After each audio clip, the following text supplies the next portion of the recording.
Caputo. Mr. Caputo, you have 6 minutes. Go ahead.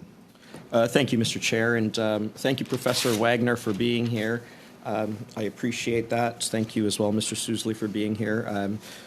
There's no disrespect meant to you, Professor Wagner, but I am going to focus my questions to the other witness.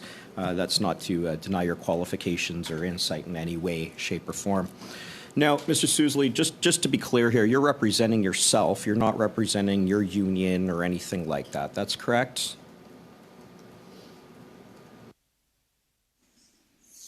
That's correct. I'm going to run a few scenarios by you, but before we do that, what I'd like to delve into is the culture of the Correctional Service of Canada. Now, the Correctional Service of Canada reports to parliamentarians through the Minister of Justice and is accountable. In fact, we have the Commissioner appear at committee. So when we're talking about misinformation and disinformation, particularly as it relates to parliamentarians, in my view, this is actually quite germane. Would you say that CSE has what I would call, these are my words, a culture of secrecy? What would you say about that? I think that would be a fair statement to make. And can you elaborate on what you've seen generally? We don't want you to breach any confidentiality or anything like that. But the culture of secrecy, how does that manifest itself? What are the consequences? My experience has been that the service is inclined to answer the questions to the bare minimum, to not expose themselves to anything that would portray them in a way that is counter to how they want to be looked at by parliamentarians and by the public. How do they want to be looked at, in your view, by parliamentarians and the public?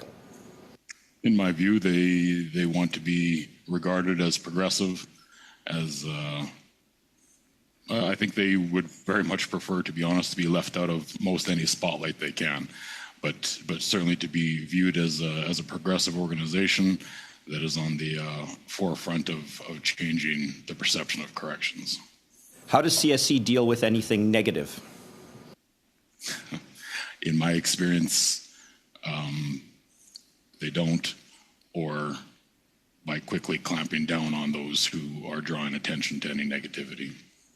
So in those situations, if we as Parliament are trying to evaluate how well our correctional system is operating, I mean, this is just a comment, it seems like we don't get the unvarnished truth. Now, I'm not going to ask you to comment on this specific scenario, but I did some work, and I believe I produced a video on it, wherein the Correctional Service of Canada put out a press release after somebody escaped.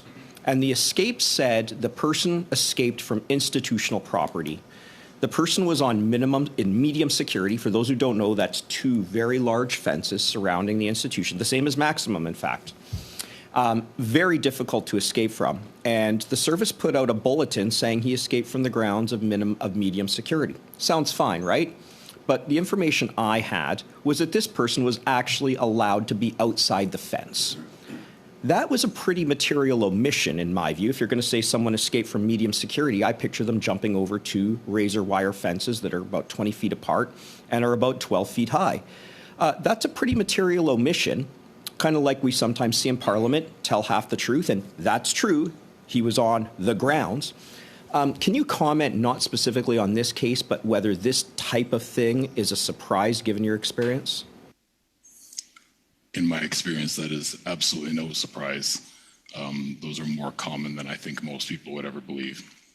And would, in that case, this service be trying to, I'm just inferring, that doesn't want to say this person was actually outside of the fence? You don't have to answer that. I'm just saying. It just seems they don't want to acknowledge this person was outside of the perimeter fence and they simply walked away. And yet we as parliamentarians and the public get the half-truth. I also exposed Paul Bernardo and his situation. And I said to the public, and I said very clearly, I came eye to eye with that offender. And CSC came out and were quoted that I had no interactions with that inmate. And yet I hadn't said I had any interactions, but they framed it as though I was lying about it. Does that type of reaction from CSC surprise you, given your experience?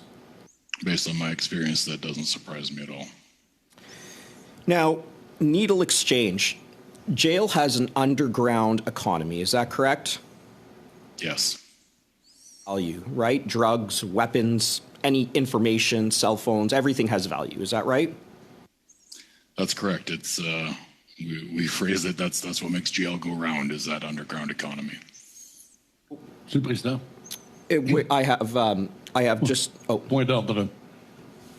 Point of order, Mr. Chair. Pardon, Monsieur le Président, j'ai un peu de Apologies. I don't see the link to disinformation for parliamentarians here. This seems to be completely off topic.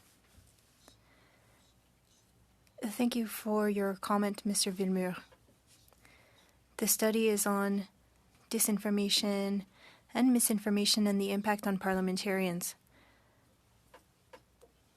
I believe that Mr. Caputo will bring his questions back to our study. Go ahead, please. candidly, that we're talking about how a government agency communicates with the public and parliamentarians. I don't know what could be more germane to misinformation and disinformation. So I will move forward. The government has spoken with parliamentarians and the public about needle exchanges.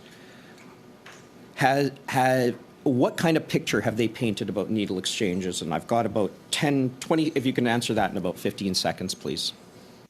That it's a harm reduction measure. What kind of danger are you seeing, and is that being communicated to parliamentarians? I don't believe that's being accurately communicated at all. The dangers we're seeing is the introduction of weapons into the facilities and the feeding of this underground economy, where we're creating elements to the economy that we haven't dealt with before. Okay, Your retribution. Mr. Caputo, we're out of time Okay, on thank this you. round. Thank you, Mr. Chair. And Mr. Susley, before I begin, this idea of expertise is an interesting one because sometimes we have, and people can chuckle, but sometimes we have okay, I apologize. I thought that it was a tuckle to my question. People can have different views on expertise, but in my view, 17 years of real-world expertise or real-world knowledge is highly beneficial to this committee. So I thank you for being here. Sir, do you fear any repercussions for what you are saying to this committee here? I do. Do you feel fear, I should say? Yeah, I anticipate some kind of punitive response to this.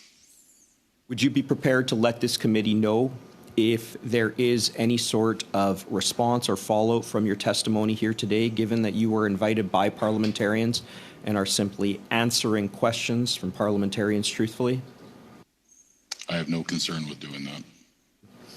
I'm going to ask you about gangs in jail and how it's communicated to the public and parliamentarians by the CSC and what's really happening. Do you have any comment on gangs in jail and how that's being communicated and what's really going on? The CSC prides themselves in having successfully eliminated gangs out of Canadian prisons a number of years ago. I believe it was 2014, 2015. That is a celebrated accomplishment amongst the brass of the CSC, which was accomplished by changing the name of gangs to security threat groups. Like, what does that mean? Security threat groups? Was it simply just a change in the name, and therefore we say no gangs exist? Do I have that right? Yes, it was a name change that out of one side of the mouth eliminated gangs, and on the other hand created a very new problem with a very newly named group.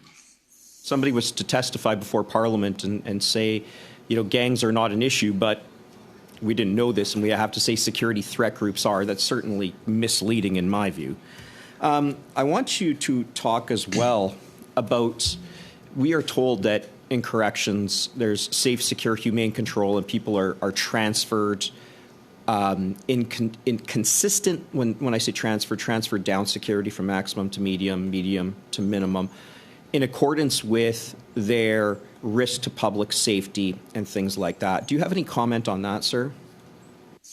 That's a very hot issue amongst correctional officers about what we perceive and believe is the inaccurate security classification of inmates being inappropriately downgraded or downgraded through security levels without the outside of where that inmate is fit to be operating in.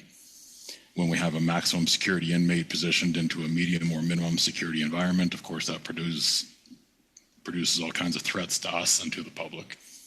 And is the public, is this type of thing routinely communicated to parliamentarians and the public? It's very rarely communicated to anyone internally. I would be shocked if it was communicated externally at all. It's usually done through the form of what's called overrides. Overrides, okay. What's an override is when a manager essentially says, I disagree with what the computer has spit out and I'm going to change that on my own. That's a kind of crude way of putting it. Is that accurate? Essentially. How much time do I have, Mr. Chair, please? Minute and 10 seconds. Okay, in a minute and 10 seconds, when somebody's incarcerated, there's a perception that this person is especially in medium and maximum, but people perceive minimum, which has no fences, that people are behind fences. Are there times where people have work clearances or unofficially are escorted out of jails in your experience, contrary to policy, and is that ever communicated? Absolutely, that happens on an extremely, I would suggest, daily basis in most institutions across the country. You describe, without breaching any confidentiality or anything like that, describe a scenario that is common knowledge to somebody in your industry? We have inmates serving life sentences who are not eligible for any forms of parole, but are given fence clearance to work off-site and not out of perimeter during the business day. Communicated to the public or parliamentarians in annual reports or anything like that? No, not communicated anywhere.